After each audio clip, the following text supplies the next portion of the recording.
What's up, guys? Cody Marchant, HydeAndZeke.com, coming to you with a running back video for Week 11. We're going to break down my 4 favorite values at the running back position, under 5K. We're going to do it right away. No messing around, getting right into it. As always, you can find these guys on my article at HydeAndZeke.com. All you do is type in HydeAndZeke.com. You can either go to blog up top, or you can come down here. It's going to be the most recent article. DFS bargains week 11. Let's just go to running backs real quick because Dion Lewis we're going to steal, Mark Ingram we're going to steal, Alex Collins we're going to steal, and just watch the video. First one we'll go right in order from most expensive to least expensive. We'll start with Mark Ingram we'll start with Dion Lewis at 4,800. Let me get down to Mark Ingram.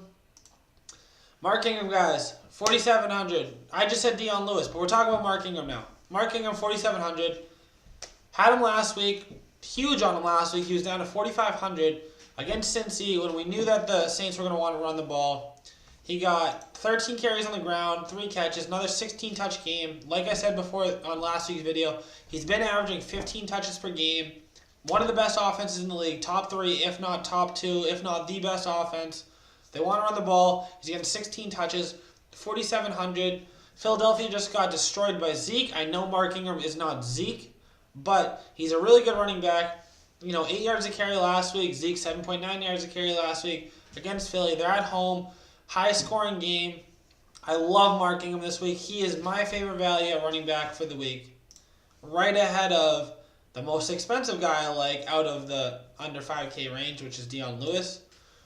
4,800. He was super chalky last week because look at the work that he's been getting. 19 touches, 23 touches, 22 touches, guys.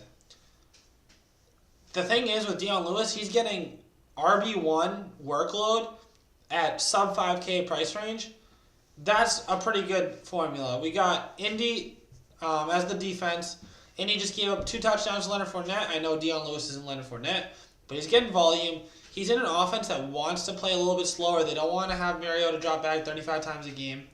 And if he's getting this workload at 4,800, I like him much better than I did last week against the Patriots.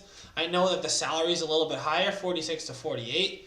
But this makes sense because of the volume.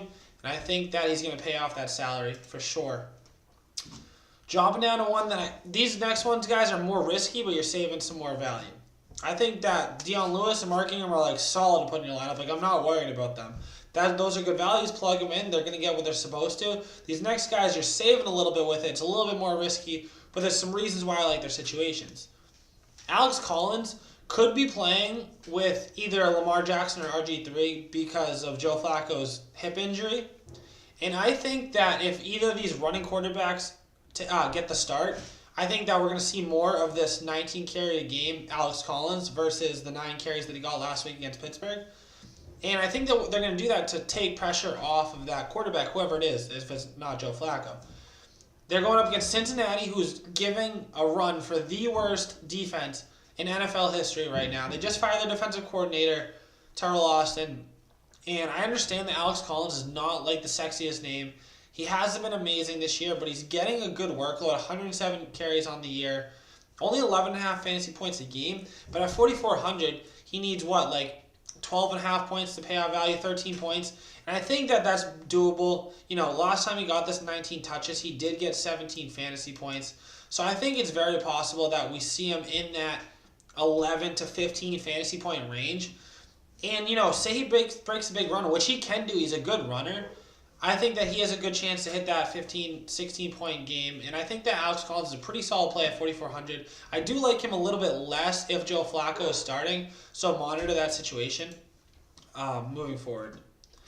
The last 2 I want to talk about are a combination. I know I said 4 running backs that are my values, but these ones share a backfield. And you'll see what I mean when I talk about them. And I will give you one bonus after that. So the first one I want to talk about is the starter for Tampa Bay, Peyton Barber. It says he's questionable. Let's see what that is. Just limited practice. No big deal. He'll be fine. The thing is, we're looking for workload, right? At 3,600 against a bad New York Giant team, we saw what happened on Monday Night Football where Matt Breida just ran all over them. I think that Tampa Bay does not have that type of team. They don't have, they don't have the talent at running back. But the thing is, guys, he's been getting over 10 carries every single game except for one. Oh, except for two. Those are two tough games to run, though, Chicago and Pitt. But he's getting a workload. He hasn't been great, but you see what he can do. He can have these 14-point games. I don't like Peyton Barber as much, but I just want to attack this matchup.